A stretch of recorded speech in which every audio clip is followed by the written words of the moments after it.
अच्छा ये बात बा।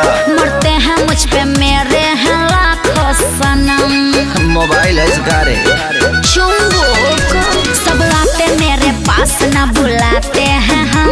मरते हैं मुझ पे मेरे हैं लाखों सनम। ऐसे ही चलती रहो तुम सही जा रही हो। क्या ऐसे ही चलती रहो तुम सही जा रही हो। अच्छा बाजारे चा बाजार में ये रानी कुमार में भतार वाला मजा उठा रही हो। बाजारे चा बाजार में ये रानी कुमार में भतार वाला मजा उठा रही हो। हाँ तब का अच्छा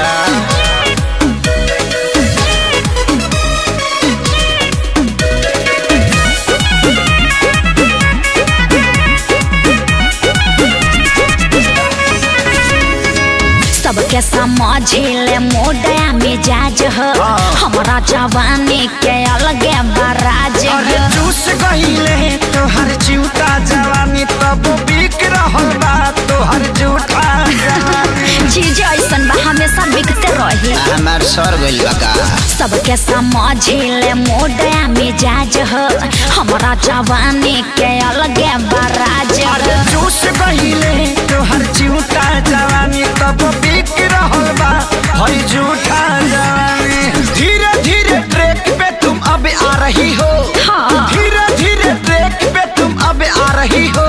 बाजारे चा बाजार में ये रानी कुमार में भतार वाला मजा उठा रही हो।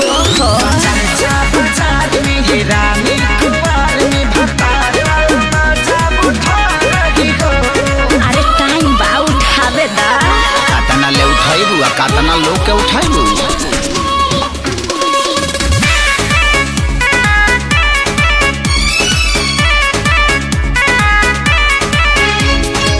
केहू न ऐसा जे पागल न प्यार में मार करवाइले हम ता बाजार में। छोड़ दी हले जब धके खेसारी। हाँ। भर गइलू अजय बच्चन बभारी।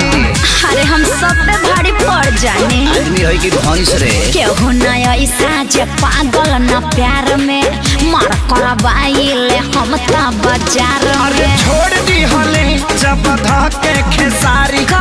भर गइलू अजय बच्चन बभारी। मरई न करइए बाछी खूब खा रही हो। अच्छा मरई न करइए बाछी खूब खा रही हो। ओके बाजारे चा बाजार में ये रानी कुमार में भतार वाला मजा उठा रही हो। सबका बाजारे चा बाजार में ये रानी कुमार में भतार वाला मजा उठा रही हो।